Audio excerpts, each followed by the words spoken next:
Hello. Today I thought I would make a video about the last Lord of the Rings movie adaptation that we got, the War of the Rohirrim. The movie is about a year and a half old now. I wrote down the majority of my thoughts after initially seeing it in the cinemas. I loved it then, and I have since watched it again, and I love it still just as much. So I thought that now I finally have somewhere to talk about it, why not share my thoughts? Now, I do think it's a shame that there is a lot of hate, or maybe that's a bit of a strong word, more so discontent with this movie, that I don't think it is that warranted, especially as much as some other Middle-earth projects in recent years. I think this is the best we've got in a long time, and I personally really loved it, and so I just want to put my 2 cents in and talk about why I don't think the majority of the criticism that this movie gets is warranted, and why I personally loved this movie, why I thought it was the best and is the best thing that we've had in the realm of Middle-earth media and adaptations in a long time, and also why I think anime is probably the best option moving forward for future adaptations as well. So when it comes to this movie, I think there are maybe 2 or 3 big points that are mainly discussed about it and criticised the most, and they're probably the main things I actually love about it. First off, Hera, daughter of Helm Hammerhand, who is the main protagonist of the film. The main character who does main character things. This is something that a lot of people seem to take an issue with, and for the most part, I can't really understand why. Before the movie came out, I know there was quite a bit of concern about her story, maybe overshadowing that of Helm and taking away from his story and his character, but now the movie has been released, we can see that this really didn't happen at all. Helm still does everything that Helm does in his lore, in his story. He still has all of the amazing Helm moments that he's famous for, and his character is pretty much completely true to the lore and the books, so that's really not an issue. I personally think that if they had have gone with Helm being the main character, or us witnessing the story through his eyes, it wouldn't have been enough to make a full movie out of. His story isn't that long, unless of course they decided to go back into his earlier life and maybe start with him at a younger age, but even then I still think there's the problem with ending the movie unless you just want to end it with him as a frozen statue in the snow. There is of course the option to make stuff up and add filler, which could have worked, but instead they decided to make up a lot by placing the spotlight on Helm's unnamed daughter, giving her a name, an arc, and everything else. Obviously, this required a lot more addition to the story. However, I personally don't mind the approach, as it isn't like they took that much or really anything away from the lore. Now, I guess the other option would be to turn to Freyalov and make it his story, which I think maybe some people might have preferred, and that's fine. I personally loved the character of Freyalov. He's actually one of my favourite characters in all of the Lord of the Rings universe, and especially in this movie, and I would have actually liked to see more of him, more of his story, or the world through his eyes, because I think he is definitely one of the best characters, probably the most moral and wise of all of the characters in this story. So I understand why some people might have preferred for this story to be about him, and obviously to see him kill Wolf in the end and not Hera as it goes in the lore. So I understand that. I will mention that there is also a bit of change to the lore regarding the relationship between Helm and Freyalov. All of the drama shown in this movie, basically having Helm banish Freyalov and act like a complete drama king over nothing, yeah, that is a change that I don't think was necessary and would rather have done without, if I'm to be completely honest. However, I guess they needed some way to push Freyalov out of the main picture for a while so they could focus on their chosen main character, being Hera. And again, I can see why some people would have a problem with that. However, I think that they did a really good job with the story that they were telling overall, so it's not really a huge problem for me. I don't have an issue with them deciding to go a different route. After all, different isn't always bad. It often is, and we have proof of that. However, I think with this movie, they stayed far more within the bounds of the lore, and it felt far more true to Middle-earth than any other recent adaptation. So that's why I don't mind so much the creative direction they chose to go in telling this story.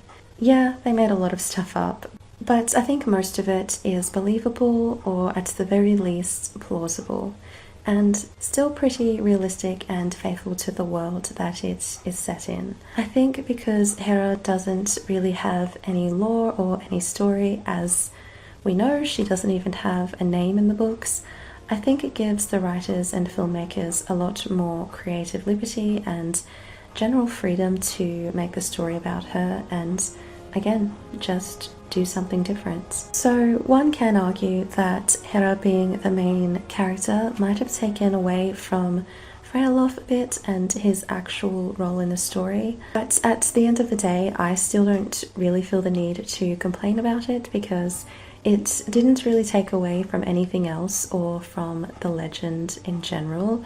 And I mean, Freyalov still becomes king in the end. It's not like Hera stays around to rule the land or anything, so it's a win-win, I guess. I don't think it really takes that much away from the lore overall. There's really only additions or slight adjustments to suit the plot and the story they were telling. You can like these adjustments or maybe you don't, but at the end of the day, I don't think it's really fair or accurate to say that it is changing the lore, at least not to a very significant level. And especially to compare it to something like Rings of Power, which people have, when it's clearly not on that level at all of what I would call utter blasphemy to Tolkien's work. Now, since Hera's story doesn't take away from that of Helm and the greater tale, and people can see this now that the movie has been released, I'm simply left to assume that maybe some people don't enjoy seeing a female lead. I mean, I have to at least suspect this. Not everyone, but certain comments or attitudes regarding this lead me to believe that this could be the case for some people. There are people who have a problem with that in general, particularly women that are depicted as warriors or defenders or really anything that is inspiring or worthwhile. Or anything that's cool, I guess. And that's a topic that I think will open a whole other can of worms, and I probably won't go down that road for now. But I will give the benefit of the doubt to some people here in acknowledging that these types of roles, often referred to as girl boss or Mary Sue roles, are quite common nowadays and often done in a very typical, cringy, annoying kind of way. And that's probably where a lot of the resistance maybe stems from when it comes to a character like this. I think perhaps it has created a distaste for female lead characters, and I get it, at least to some degree. I'm not a fan of a lot of those characters who are simply in that role because they're a woman and nothing else. And it's always the same story, the same kind of trope, you know? It's not necessarily deserved, it hardly ever is, and it hardly ever makes sense. I agree with all of that. However, my argument is that not every female lead has to be lumped into this category, and if you're going to invest in a movie like this, I think it would be a benefit to have a bit more of an open mind towards the character and cut her a bit of slack, because a strong female character isn't always a bad thing if it is done correctly. If it is done correctly, it can be a fantastic thing, and I personally think it's something that we need to see more of, or at least I would like to see more of in stories in general. I think this is a topic I can cover more broadly another time. Maybe I can make a video about female characters in stories like Lord of the Rings and the roles of women in stories in general. Now that I'm thinking about it, that could possibly be an interesting topic to dive into. But to the topic at hand, I think that for the most part, the character of Hera was done very well. Is she perfect? No. I think that maybe some of her dialogue could have been better, and that's maybe the biggest flaw I noticed. I think that maybe some different lines or lines delivered in a different way could have served her better and maybe put her character in a better light.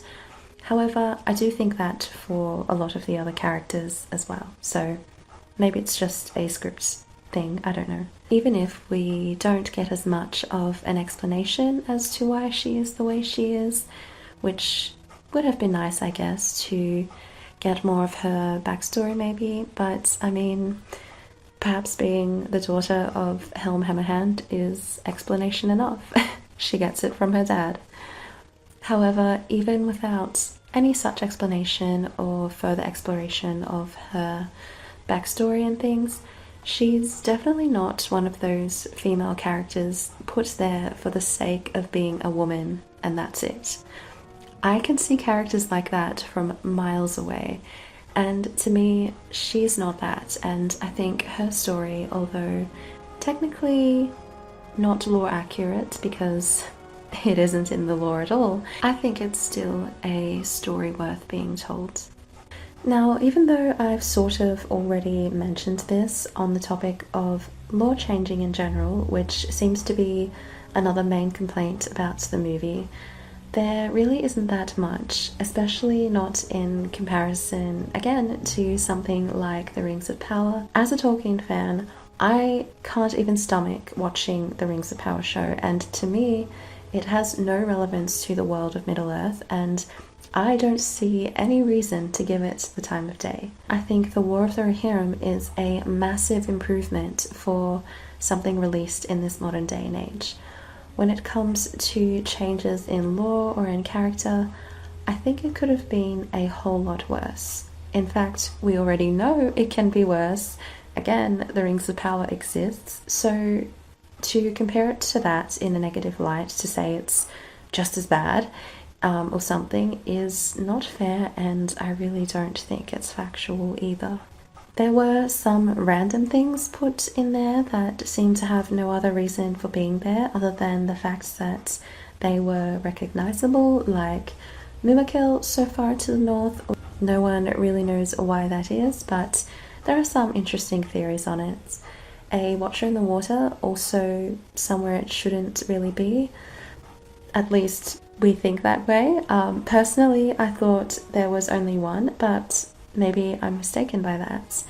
These things are a mystery after all. Yeah, personally, I don't think it's a big deal, and it's not anything that ruined the movie for me anyway. It's more technical, minor inaccuracies, kind of nitpicking, and they don't really take away anything from the movie, and they didn't take away anything from my experience. Some other minor things I haven't mentioned, but that's just that. They are all minor. No really big lore changes to note, nor are the characters doing anything, well, out of character, for the most part, despite whatever small tweaks they made or additions to the story for the sake of the plot. I think that overall the movie stayed quite true to the essence of the story and to the characters that we do know about, and I don't even think that Hera is a far stretch from what she could have been had she been written about before.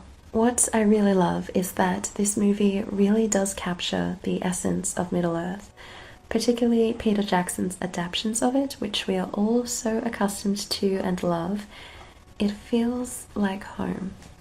For whatever technical flaws it may have, or things that could be improved upon, this movie felt real to me. It felt like real Tolkien, unlike some other aforementioned adaptations. It felt genuine, everything about it. And I think the intentions and the heart behind it were good. And I think that's something we really need to realize and appreciate, even if you aren't the biggest fan of the film itself. But I can see that it was made with good intentions, which is so very important when taking on any of Tolkien's stories, even the minor ones. Versus something like, again, Rings of Power, that is so obviously, clearly as the light of day, so in your face, not made with pure intentions. There is no love or respect for Tolkien at all, for his lore, for his characters, for this whole world. It is a blatant bastardization of Tolkien's work and the world that we as fans have come to cherish. They don't care about Tolkien, they don't care about the fans, and they don't care about the Lord of the Rings. They care about money, probably easy money. Also about, I think for some people it seems they want to take something pure and corrupt it, subvert it. You know, something that in my opinion is timeless and for so long went pretty much untouched or uncorrupted. Even with whatever changes Peter Jackson and his team made with the trilogy, even with the Hobbit movies, there was still so much love and respect poured into these projects, and we can all see it, and we love them for that. There is a reason why the Peter Jackson trilogy is essentially the Lord of the Rings for so many people, and why it will stand the test of time and something like the Rings of Power won't. Now, do I think that the War of the Rohirrim will become a classic? Will it stand the test of time like the original trilogy? Maybe, maybe not. Probably not, because I don't think anything can reach that level. However, I think it comes a far cry closer. The Rings of Power definitely has no good intentions, and it is not going to get any better, and I personally think that the best thing to do is ignore it into an oblivion. Don't watch it. Stop giving it any kind of clout. Please, let's just let it fade into oblivion where it belongs. It is complete trash with no redeeming qualities, and that is all I will have to say on that for now. But I digress, kind of. But to emphasize my point, I believe that the War of the Rohirrim was at the very least made with good intentions. I believe that it was made, at least in part, with the fans in mind. I think for the most part it does remain true to what it needs to be. I don't think that those little criticisms are enough to dismiss the movie overall. For me, watching this movie was kind of soothing and encouraging after enduring a show like The Rings of Power. The War of the Rohirrim was honestly very comforting in a way, because it simply felt more like the Middle Earth that we all know and love. But yeah, I mean, overall this movie felt exciting. It was uplifting to me personally. I was thoroughly entertained and invested. I was a little nervous at the start of the movie, but as it went on I felt more relaxed, even upon noticing all of those minor technical errors or slight tweaks or the strange unexplained things like the dead bride. I thought that was odd, and the elderly woman, the keeper at the halls of Helm's Deep, never heard of her in the lore before, so again, that's another addition. Very random, very strange. Probably not necessary, but I still liked it. I found it interesting, and I thought maybe it was part of the plot in the end. I'm still just left wondering what all that was about, if it was pure symbolism or something, but that's okay. We as Tolkien fans can appreciate a good mystery. Ultimately, I would say that there was nothing offensive in this movie, which honestly is such a relief to say, because again, even though I hate to bring it up, but the recent years with things like The Rings of Power have only been offensive to Tolkien and his life's work. An insult to his genius and an insult to us as fans. Again, it's just one big slap in the face to Tolkien and to anyone who really truly cares about this world he created. So to have something new that you can tell was made with far better intentions, more so with the fans in mind as well, it's a huge relief, and it's nice to feel good about something new for a change. I remember going into the movie theatre to see it for the first time. I was not feeling so good and came out feeling nice. The movie made me feel good, and that's a first for any recent adaptation of a Middle-earth story. So I'm just very thankful for that. I'm thankful that it could have been a hell of a lot worse. They could have gone down many other directions with it, but we ended up with something maybe not flawless, I can concede to that, but still good. Something that held quite true to the story and to the larger world that it is a part of. It's made me feel hopeful. Now, I do have here in my original thoughts that it made me hopeful for future projects and that I was looking forward to the Hunt for Gollum movie. I can't really say that still holds true as of this moment. However, I think that The War of the Rohirrim still gives me hope in that it is possible for good productions of Middle-earth stories to be made. I think that I'm all for more adaptation, so long as it can be like this one. Personally, I love the look of this movie. I think it is beautiful. I think it has really good aesthetics. I'm a huge fan of animation in general. I actually prefer it to live action in most cases. Japanese anime, though, is in particular something that I'm getting more into in recent years. I really appreciate the style, especially in comparison to a lot of modern Western animation. This style still has some artistry to it, and it can still look really beautiful, and they really pulled it off in this movie. I think animation was actually the superior choice for this story in particular. It might be my bias to animation in general, but I do think that The Lord of the Rings truly lends itself very well to anime, and I think this movie proves that. I don't know why anyone else would be deterred from watching this story purely for the sake of it being anime, and I think that's another one of the big complaints that people have about it, which I think is even sillier than anything else. And again, I think it is a very narrow-minded way to view things. I think anime is probably one of the best art forms we have today, and from my observations, I think that the Japanese are way better at depicting our own Western, English, Anglo-Saxon history and mythology than we are in the West today. I think they actually have a lot more care and respect, and they just do art better. So I am personally all for some Japanese studio to take over and make some more Lord of the Rings movies, or even a series. That would be amazing. If they are going to adapt the Silmarillion one day, then I really do think that an anime series would suit that really, really well, and I would prefer it, to be honest. And even with some of the other smaller stories similar to The War of the Rohirrim, I think anime is simply the way to go. I just trust it way more than any sort of Hollywoodization of any of Tolkien's stories, especially in this day and age that we live in. I am very glad that we got this movie and in this style, and I would love to see many more like it. I really hope that despite its undeserved criticisms that it has received, that we still may get more projects like this in the future, because that is really the only hope I can put into new Lord of the Rings media. I really want to see more Lord of the Rings movies of this quality. They are the types of things that make me feel hopeful about the future of Middle-earth media, and that it's just not completely ruined. So please, if you haven't, I definitely recommend watching this movie for yourself.